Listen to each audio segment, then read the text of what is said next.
Jennifer Aniston entre dans l'avion du pied droit et tapote plusieurs fois l'extérieur de l'appareil avant d'embarquer. Penelope Cruz se frotte la tête pour chasser les mauvaises ondes. Heidi Klum garde toujours sur elle une petite trousse contenant ses dents de lait. Brad Pitt ne se sépare jamais d'un collier porte-bonheur, une dent de requin. Emily Blunt ne peut s'empêcher de toucher les arbres ou les lampadaires sur lesquels son chien urine. Les présidents aussi sont superstitieux. François Mitterrand consultait Elisabeth Tessier avant de prendre de grandes décisions et Donald Trump, qui avait remporté l'État du Michigan en 2018, avait décidé d'y revenir pour son dernier meeting de campagne en 2020, persuadé que ça lui porterait bonheur.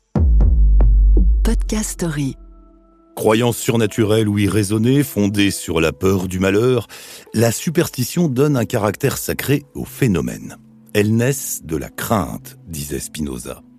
Garder précieusement un trèfle à 4 feuilles, avoir un numéro fétiche, ne pas retourner le pain, ne pas ouvrir un parapluie à l'intérieur, fuir les chats noirs, faire un vœu à la vue d'une étoile filante, tout cela fait partie des superstitions.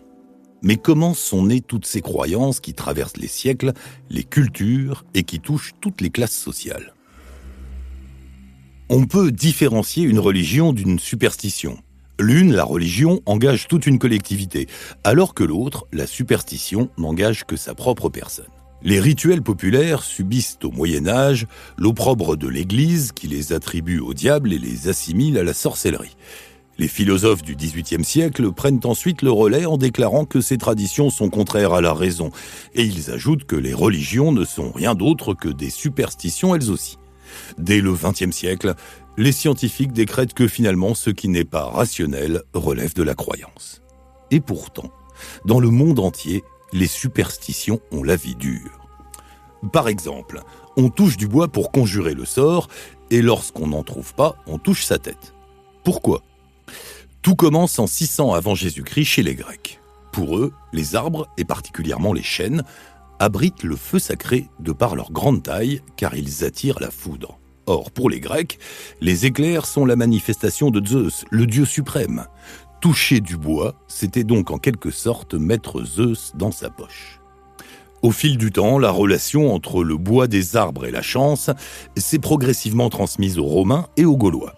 Au Moyen-Âge, cette symbolique païenne a été reprise par les chrétiens qui l'ont rattachée au supplice de Jésus crucifié sur une croix en bois. Toucher du bois pourrait donc porter bonheur. Et pourquoi se touche-t-on la tête quand on n'a pas de bois ? Eh bien parce que certaines personnes sont têtues et ont donc une tête de bois. En France, lorsqu'on marche dans une déjection canine du pied gauche, on se console en se disant que ça porte bonheur. Et pourquoi le pied gauche ? Eh bien parce que la gauche, c'est le symbole de la déraison et de la trahison, donc si l'on marche dans une crotte de chien du pied gauche, on humilie le mal. En revanche, il faut que ce soit fortuit. Ne faites pas exprès de marcher dedans.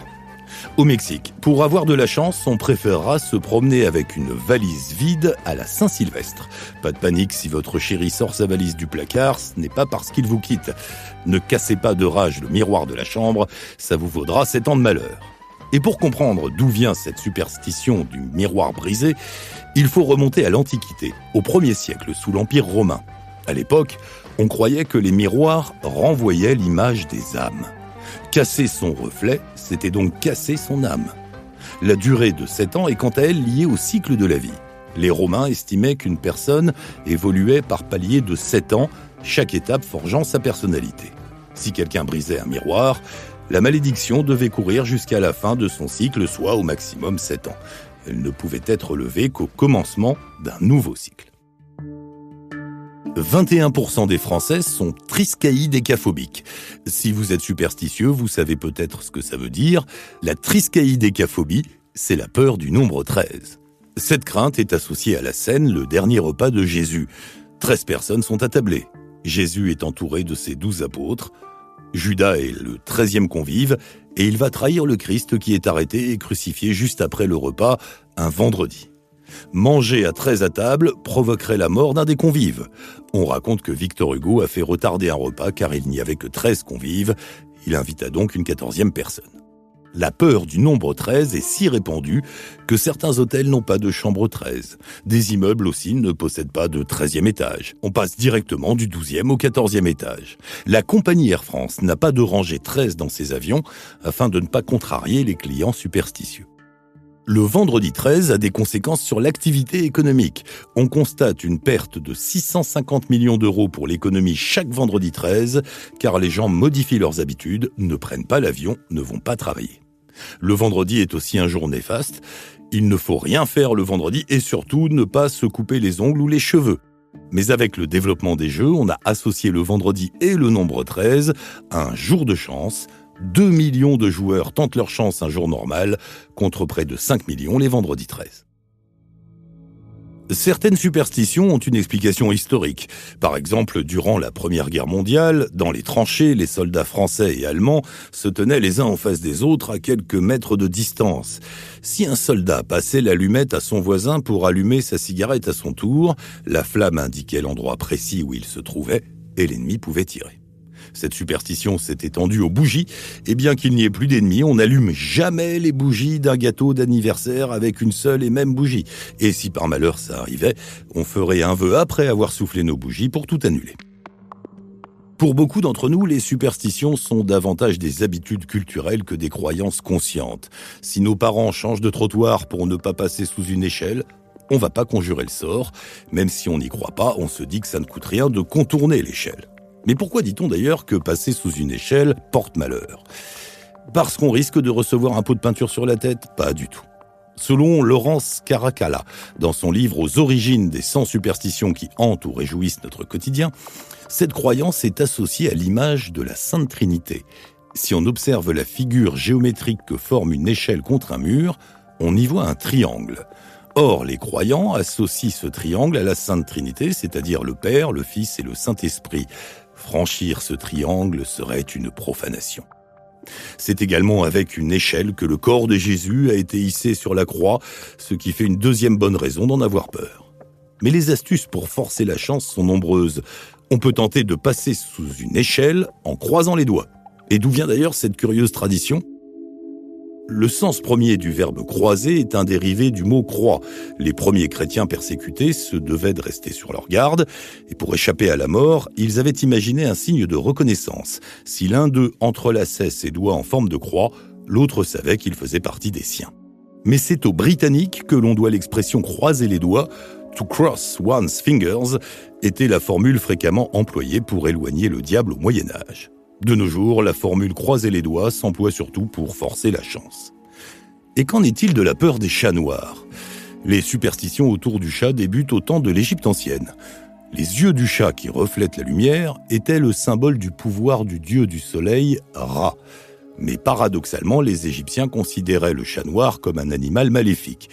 Une légende raconte le décès d'un homme très riche dans son château. Au moment de décéder, il est entouré de plusieurs personnes, dont une qui peut voir des scènes invisibles.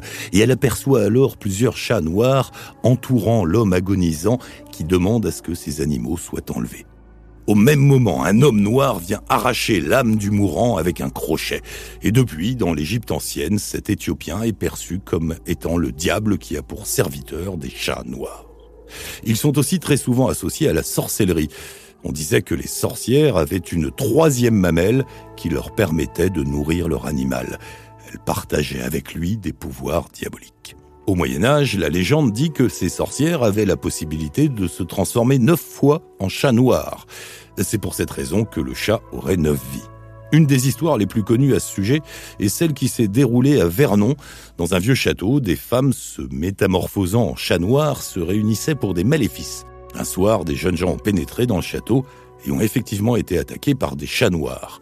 Ils ont réussi à en blesser plusieurs d'entre eux et le lendemain, certaines femmes présentaient des blessures infligées aux chats la veille. Pour conjurer le sort, en tout cas, une seule solution, cracher au sol. Winston Churchill, lui, préférait caresser les chats noirs pour amadouer la chance. Parfois, une petite voix rationnelle en nous chuchote que tout ça, ça ne marche pas. Mais nos petites croyances nous rassurent et surtout nous donnent des repères. En croyant, on prédit ce qu'il nous arrivera. Les superstitions nous donnent donc un mode d'emploi, des clés qu'on peut utiliser pour savoir ce qui va nous arriver. Quand on n'arrive pas à se projeter, on ne se sent pas bien, car on ne maîtrise pas les événements. Les rituels et les superstitions nous rassurent, elles sont une réponse à l'angoisse, elles ont un effet thérapeutique. Tous les matins, un illustre collectionneur pratiquait le même rituel. Il saluait un vieux magot chinois du 19e siècle, posé sur son bureau, une petite sculpture avec une tête démesurée. Ce collectionneur, c'est Sigmund Freud. André Bonali, psychanalyste et mathématicien, explique que si les superstitions ont résisté au temps, c'est qu'elles sont avant tout une démarche individuelle et qu'elles jouent un rôle important dans l'équilibre de la psyché humaine. Certaines personnes créent elles-mêmes leur rituel ou attribuent un pouvoir particulier à un objet. Il suffit que celui-ci soit associé un jour à une situation heureuse pour qu'il devienne magique. Marilyn Monroe, par exemple, s'habillait toujours en rouge lors de galas, en souvenir de son premier succès, au cours duquel elle portait une robe rouge. Avoir un rituel ou un objet magique permet de cristalliser une force intérieure qui rendra certaines actions plus efficaces. Dans le monde du sport, il y a beaucoup de superstitions. On se souvient des baisers déposés sur le crâne du footballeur Fabien Barthès, devenu un objet de culte. Le point commun de nos rituels est de croire que l'esprit pénètre la matière et que la matière a un pouvoir magique. La superstition prend donc ses racines dans l'animisme. Tout élément est doté d'une âme et interagit avec les hommes. À notre époque si éclairée, 52% des Français se disent superstitieux. 41% des Français croient à l'astrologie et 29% croient aux lignes de la main. Seuls 15% des Européens ont peur du vendredi 13. En revanche, leurs superstitions peuvent nous laisser perplexes. Par exemple, en Suède, les éternuements ne propagent pas seulement des microbes, ils signifient surtout que si vous avez un ennemi, il a mentionné votre nom. Les Italiens, eux, suivent de près la recommandation suivante. Célibataires, ne laissez pas un balai toucher vos pieds quand quelqu'un nettoie le plancher. Si cela vous arrive, vous ne vous marierez jamais. Au Portugal, on ne verra jamais quelqu'un marcher en arrière, car c'est synonyme de montrer le chemin au diable, alors pas de moonwalk durant vos vacances au Portugal. Au Royaume-Uni, pour convoquer la chance, il faut prononcer lapin blanc, lapin blanc, lapin blanc 3 fois le premier jour du mois avant de dire quoi que ce soit d'autre. White rabbit, white rabbit, white rabbit. Dans le monde, il y a des superstitions qui peuvent nous surprendre aussi. En Malaisie, s'asseoir sur un oreiller donnerait des furoncles. En Uruguay, si l'on fait un rêve ou un cauchemar et qu'on le raconte à voix haute avant de manger, il deviendra réalité. Ok, ça sent très fort, mais en Bosnie, on place toujours une gousse d'ail dans ses bagages avant de partir en voyage. Une bonne manière de porter chance pour arriver à bon port. En Serbie, si vous vous mordez la langue, cela signifie que votre grand-mère envisage de faire un gâteau pour vous. En Turquie, quand quelqu'un parle de bonnes choses, les autres disent qu'il faut se gratter les fesses afin d'éviter que de mauvaises choses arrivent. Au Yémen, pour connaître le sexe de l'enfant, pas d'échographie, il suffit de jeter sur le ventre de la future mère un serpent mort. S'il retombe sur le dos, c'est une fille. S'il retombe sur le ventre, c'est un garçon. Enfin, on raconte que discuter de superstition porte malheur. Il convient donc de se taire. Podcast Story. On a tous une histoire à écouter. Ne manquez aucun épisode de Podcast Story. Abonnez-vous et mettez 5 étoiles sur Podcast Addict, Amazon Music ou Spotify.